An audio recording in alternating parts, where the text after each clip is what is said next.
This next question is sort of the prioritization of different programs. Will they rank the different programs and the different quartiles be representative of how much money these programs receive? For example, will programs in the top quartile receive more money? Yeah, for those of you, maybe not everyone is familiar with the program prioritization process. The concept comes from a former president of Colorado State University. It's been used in a variety of academic settings. We started the process, I believe, last March, 1st of March, and recognizing that the College of Arts and Sciences was one of the largest units to try this, and we have actually, by our final count, 175 programs. Of those, 120 are academic programs, but it also includes programs, like we have a program to support student travel, so that's in there. We also have a class of different kinds of programs that we call maybe student development. For example, the honors program would be part of that, and the faculty-led programs abroad would be development opportunities as well. Now, we put together a team of, I think, 9 different faculty members who went through the 10-page report on each of the 175 programs. So imagine the amount of information that had to be put together and processed by this particular committee.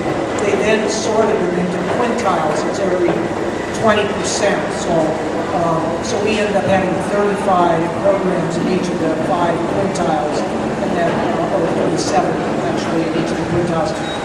Now, what the quintiles from 1 to 5 represent your strongest, if you will, the most important programs on the 1 to the programs that probably are of lesser importance to the good of the all at the 5 level.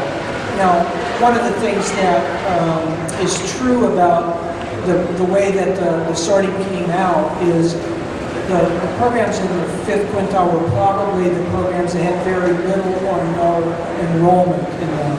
In other words, they were academic programs we put together, but there really weren't very many people participating. Some of the programs cost a lot of money and had low enrollment. Now, those are programs we certainly should look at. But we have other programs that we would like to invest more money in, and so we have a lot of those programs in the 1st quintile. The concept of program prioritization is that you move your resources from the lesser priority programs to the higher priority programs. I would say the amount of money that's in the 5th quintile programs is not nearly enough to pass around to the 1st quintile programs. 1st quintile programs have more money to begin with, if you will. So, yes, some redistribution will be possible, and hopefully the right programs will benefit from that. But I really think to make a difference, we're going to have to be more, if you will, selective where we use things, because you have to use them in the right spots as opposed to across the board.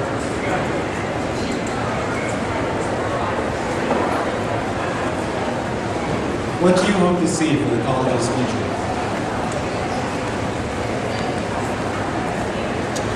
Well, I think the College of Arts and Sciences has some very talented students. I would hope that when you leave Creighton, whether it's a year after you leave, or 3 years, or 5 years, or 10 years later, that you would find yourself actively involved, not just in giving money back. That's helpful, but that may not be the most important thing. For example, I put together a college advisory board, and there's one person on this college advisory board who has started a public relations firm. This person comes back and helps advise us about how we can better, do the issue of social communication, social media sharing. That giving back is a real opportunity.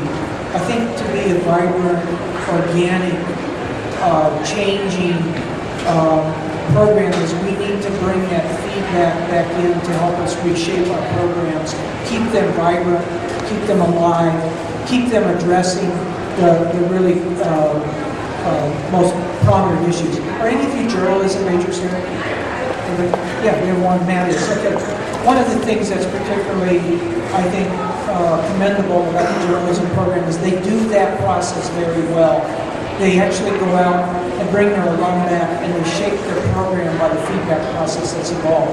So I would hope that you would all be actively involved in helping students by virtue of sharing your experience, what's worked, what doesn't work, what do you need, to adjust to the demands of your careers, professions, work, and that in that sense, the community is really not just the students and the faculty, but it's those people who've gone through this experience feeding back into it. I think that's what makes it a very vibrant community. And in the words of a famous politician, it takes a whole village to educate a person. As for the future of the college, from my perspective, I would like to see it both grow and innovate. With growth, I think that as times are changing and the technology is changing, there's a lot of different professions and interests that students will have in the future, and I hope that the college has room to expand both here on Creighton's campus and elsewhere, and bringing in different faculty, different programs, different majors, different minors, to be able to really accommodate what students are interested in doing and where the future is taking us. I think part of that will start with core revision, and I also think part of that will start with advocating better for the needs of our students and really making sure that we're getting the programs and the opportunities available to our students and making those accessible to our students. And with that, I hope that we innovate in making sure that our college has the technology, the room, the space, the buildings to be able to handle that. I think the College of Arts and Sciences tends to be on the bottom list of a lot of lists, and I would like to see our classrooms become better spaces for learning, more open spaces for discussion. I think a lot of colleges are really moving to discussion-based learning, and I think some of our classrooms are very conducive to that, and I think some are not. So I think being able to innovate and do look into different styles of teaching and learning and really capitalizing on those opportunities would really be beneficial for the college in the future. If I could just add to what Corrie said, you made two really excellent points. And I think one of those is innovation. We have to continually examine what it is we do. We have to innovate. We have to change our curriculum. We have to design those kind of learning opportunities that will prepare students for the best, challenges that they will have to use their intellect, essentially. And in order to do that, we have to give up some things that we're currently doing. That is one of the important points about program prioritization. It's how do you stop doing things that you've been doing that maybe worked at one point in time, but that aren't the best solution to things right now. So how do you do that?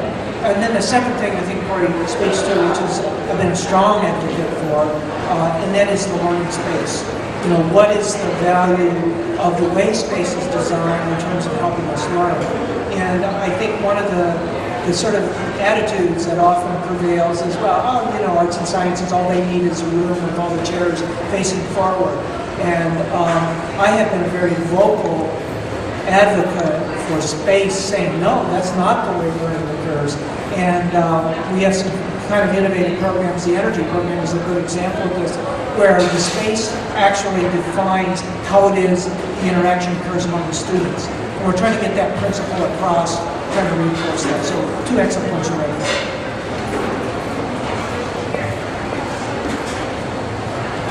Do you have any suggestions about how to increase student input about college concerns?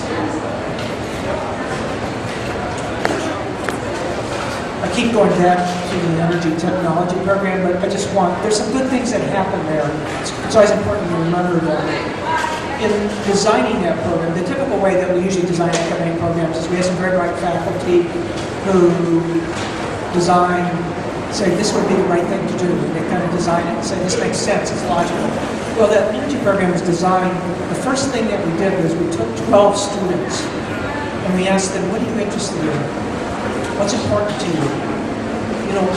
What really turns you on in terms of learning things? And that was the first question we asked. So I would hope that whenever we design any program, we start with that first set of questions. The second set of questions in designing the program was, what skill set, what experiences do prospective employers or graduate programs value in the student experience? And So we get the bookends there of the program. The interest of students, what is valued when a person comes out. Let's design in between those two. I hope that we can continue to do that, and I think if we do that, then we'll keep the student first and foremost in mind in the design of the program. So, I think as student senators and student leaders, we need to be more open about who we are and really engage the students. And I think as a Senate right now, we're really trying to increase our communication through the listserv and through our website to be able to address student concerns, because I feel like students don't know where they can go when they have concerns in the college, as well as opening up the lines of communication between faculty members, students, and even the dean and registrar's office. A lot of people have concerns around registration time or around graduation, but really these are concerns they should be addressing way before that time. So making those paths available to students and making them aware that they can go into the registrar's office and ask questions about class courses to take or degree evaluations at any point in time, not just when they're a senior. And they can do strategic plans, they can use the career center, and really making I think those opportunities that are available to students more known throughout the college.